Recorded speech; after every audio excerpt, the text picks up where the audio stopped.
시청자 여러분 안녕하십니까? 건강한 생활 습관을 지켜드리는 특히 건강 뉴스 시작하겠습니다.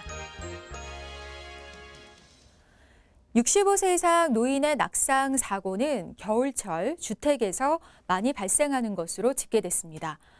한국소비자원은 2016년부터 올해 9월까지 접수된 65세 이상 고령자의 안전사고는 총 22,600여 건으로 전체 안전사고의 8.4%를 차지한다고 밝혔습니다.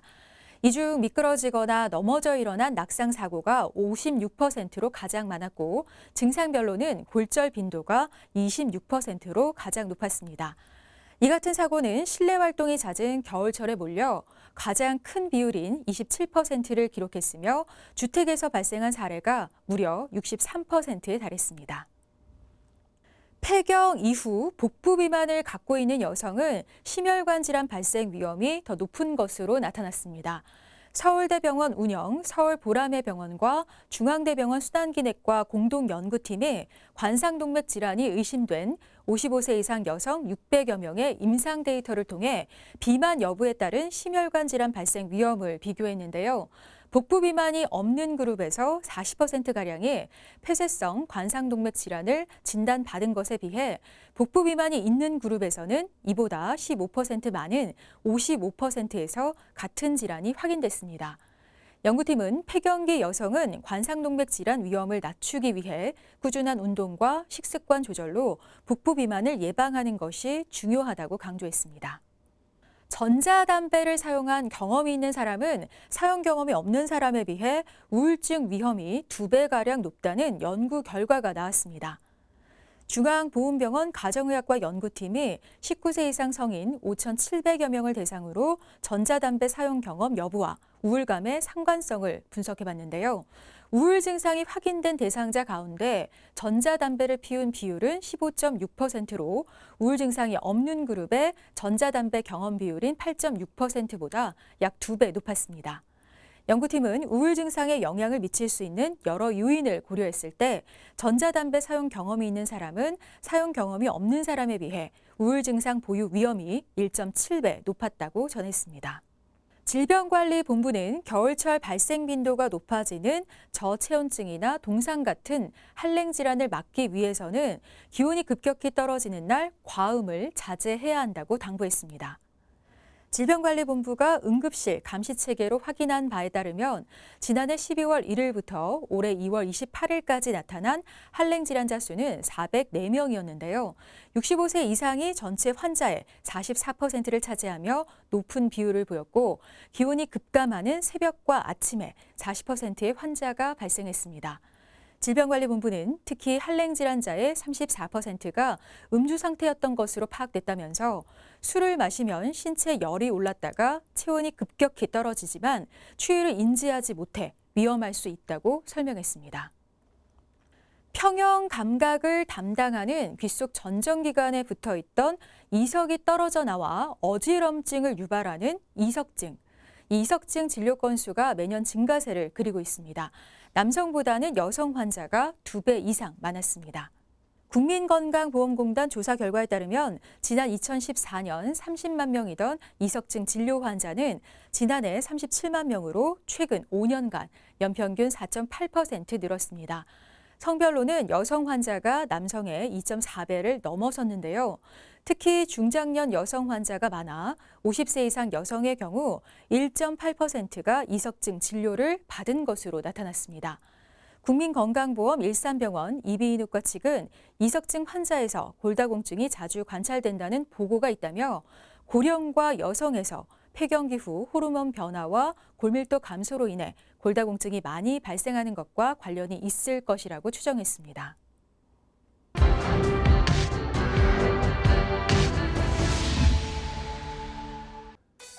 귀에서 윙윙하고 소리가 들립니다. 삐 하는 소리가 들리기도 하고요. 바람 소리, 파도 소리, 심지어는 벌레 우는 소리 같은 것도 들려 신경이 자꾸 쓰입니다. 그런데 실제 주변은 조용합니다. 오로지 나만 듣고 있는 이 소리들, 귓가에 울리는 이 소리들이 이어지면 신경은 예민해질 수밖에 없고 불안감이나 우울감이 들기도 합니다. 오늘 이 시간 외부에서는 소리 자극이 없는데 내 귀에는 소리가 감지되는 이명에 대해 알아보겠습니다. 사실 이명은 매우 흔하다는 보고도 있습니다. 완전히 방음된 조용한 방에서는 모든 사람의 90% 이상이 귓속을 맴도는 소리를 느끼게 된다는 것인데요. 그러나 이런 소리까지 다 이명이라고 부르진 않죠. 소리로 인해 내 자신이 스트레스를 받는다면 그땐 이명 진단을 내릴 수 있을 겁니다. 이명 자체를 하나의 질환으로 볼 수는 없습니다. 반복되는 소음에 대한 나만의 주관적 느낌이자 증상인데요. 점진적으로 시작해 지속적으로 나타나는 사례가 많습니다. 대부분은 이제 난청이 동반이 된 경우가 많이 있습니다. 그래서 청력이 떨어지면서 이명이 같이 발생이 되는 경우도 있고요. 또는 뭐 외상이나 또는 이제 뭐 약물인데 귀를 망가뜨리면서 그러면서 이제 이명이 생기기도 합니다.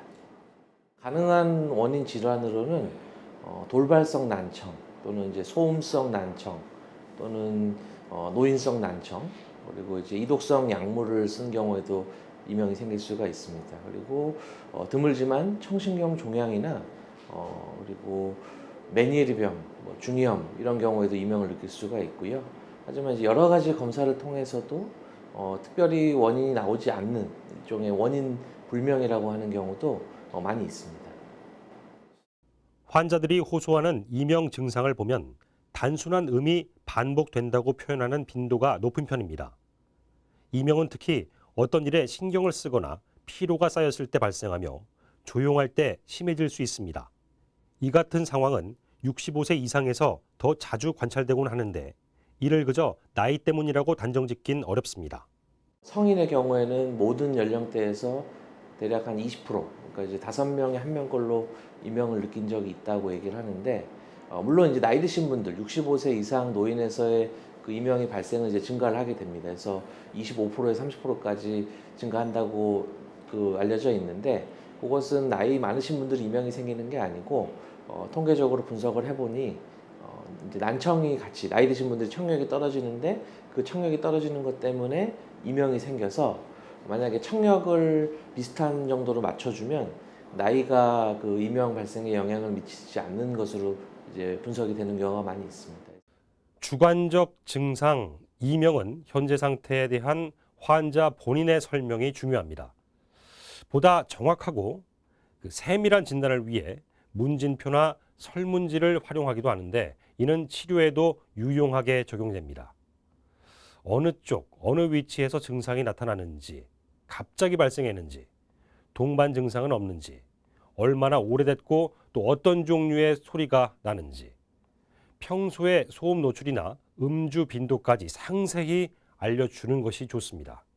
의사는 이 환자 병력 청취에 이어 고막 검사, 청력 검사, 음향 방사 검사를 포함한 다양한 검사를 시행하면서 이명을 일으킬 만한 원인 질환이 따로 있는지, 외상이나 약물로 인한 영향은 없었는지 살펴봅니다.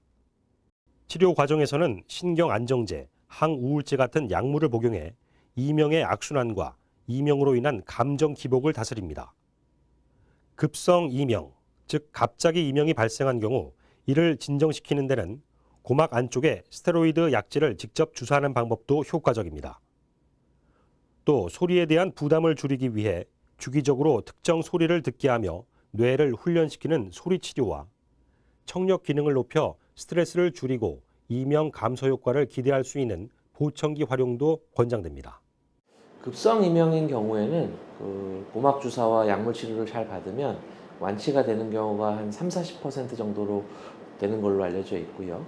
완치가 되지 않더라도 또한 30-40%에서는 이명이 좋아져서 없어지진 않았지만 좋아져서 일상생활에 불편을 느끼지 않을 정도의 그런 이명 정도로 해서 신경을 안 쓸 수 있게 되고 하지만 나머지 한 20-30% 정도는 결국 이명이 좋아지지 않거나 오히려 치료를 했음에도 불구하고 더 나빠지는 경우가 있어서 치료에 반응을 보이지 않고 3개월 이상 증상이 이어지면 만성 이명으로 구분하는데요. 이 경우 어떤 치료도 소용이 없을 수 있습니다. 우리 뇌가 만성화된 상태를 고착화해 인식하기 때문입니다. 이땐 치료보다는 적응을 목표로 삼게 됩니다. 의학적 상담과 소리 치료 등을 종합적으로 적용해 이명에 따른 불편을 줄여 나가는 겁니다. 치료가 쉽지 않을 수 있는 이명을 놓고 전문의들은 초기 검사의 중요성을 강조했습니다. 머리의 외상이라든지 아니면 이제 소음 노출, 시끄러운 소리를 피하는 거, 또는 이제 이독성 약물이라고 귀에 악영향을 끼치는 약물들이 몇 가지가 있습니다. 그래서 그거를 피하는 게 일반적인 예방법이 되겠고요. 그리고 난청이 있는 분들은 보청기를 적합하게 청약 검사를 정확하게 해서 자기한테 맞는 보청기를 잘 끼게 되면 그러면 이제 주변 소리를 작은 소리도 듣게 되니까 상대적으로 이제 이명에 대해서 이제 예방하는 효과가 있을 수가 있고요. 그리고 아까 말씀드린 대로 이제 급성 이명의 경우에 그러니까 만성 이명이 되면 치료가 잘 되지 않기 때문에 이명 초기에 이 적절한 검사와 치료를 통해서 만성 이명이 되지 않도록 하는 것도 또 하나의 예방법이라고 말씀드릴 수 있습니다. 난청과 함께 나타나는 이명 등은 그 원인에 대한 치료를 하면서 증상을 완화시킬 수 있겠지만 원인이 불명확한 경우에는 근본적 치료가 곤란합니다. 사실 많은 연구들이 진행됐지만 이명의 원인과 현상이 완전히 밝혀지지 않아서 정확한 진단은 물론 적절한 치료가 쉽지 않을 때도 있는데요. 그래서 전문의들은 이명이 치료보다는 관리의 대상이라고 설명하기도 합니다. 여러 요법으로 이명 때문에 생긴 일상의 지장을 줄이고 이명에 덜 신경 써 결국 이명을 생활 속에서 무시할 수 있도록 시간을 갖는다는 겁니다. 무엇보다 환자의 긍정적 사고와 개선에 대한 의지가 중요하다는 얘기일 수 있습니다.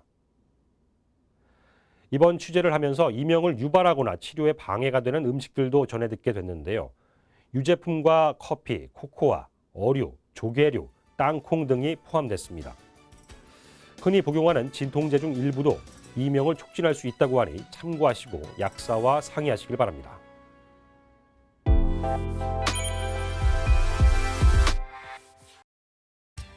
기온이 급격히 떨어지면서 서둘러 김장 담그시는 분들 많죠. 김치는 소금에 절인 배추와 물을 주 재료로 해서 고춧가루와 젓갈, 갖은 채소를 버무려 만드는 대한민국 대표 발효 음식인데요. 빨갛게 잘 익은 김치를 흰밥 위에 척 올려 먹으면 한겨울 추운 날씨 때문에 사라진 입맛도 되살아나기 마련입니다. 이렇듯 김치는 우리 식탁에서 빼놓을 수 없는 음식 중에 하나인데요.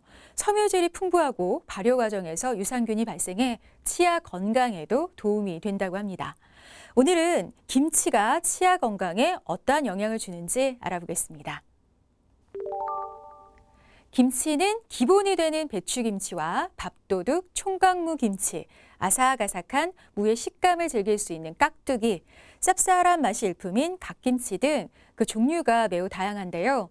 김치의 기본적인 재료인 배추나 무 등에 포함된 섬유질은 치아 표면에 붙어있는 음식 찌꺼기와 세균 등을 닦아주며 잇몸을 마사지해주는 효과가 있습니다. 또한 여러 가지 채소에 함유된 비타민 성분은 면역력을 높이는 데 큰 역할을 합니다.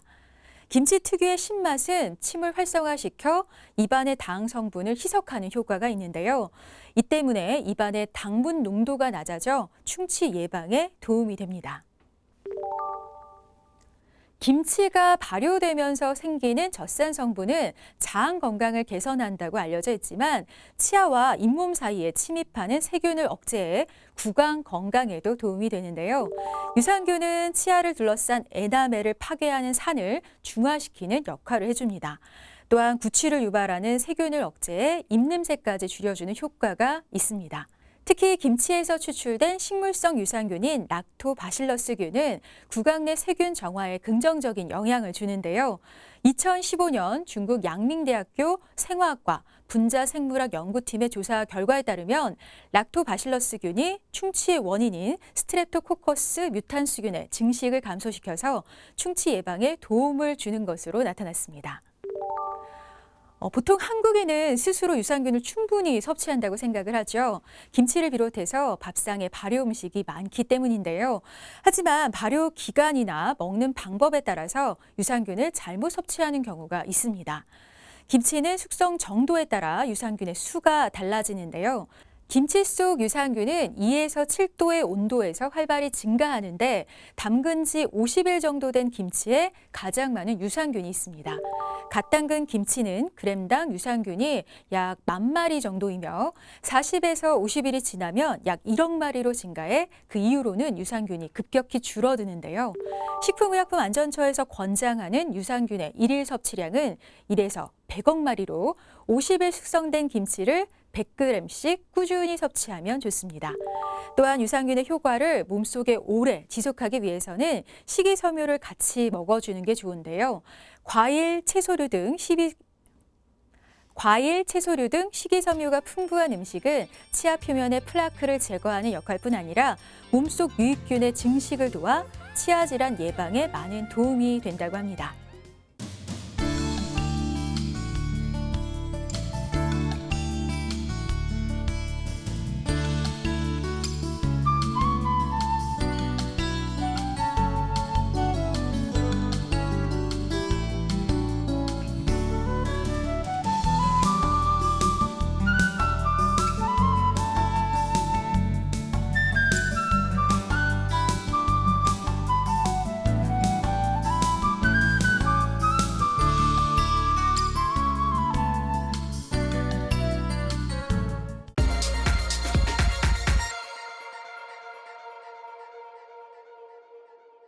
겨울철 과일하면 귤을 빼놓을 수 없는데요. 새콤달콤 열매는 먹고 귤 껍질은 생활 구석구석 활용해 보시면 어떨까요? 우선 귤 껍질 달인 물은 기름때 청소할 때 뿌리면 좋고 말린 귤 껍질을 끓인 물에 빨래를 담가두면 천연 표백제 역할을 해줍니다. 또한 귤 껍질을 넣은 목욕물은 피로를 날려주고 집안 곳곳에 귤 껍질을 말려주면 실내 습도도 높여주는데요. 귤 껍질 이제 버리지 마시고 생활 곳곳에 똑똑하게 활용해 보시기 바랍니다. 오늘 쿠키 건강 뉴스는 여기서 마칠게요. 고맙습니다.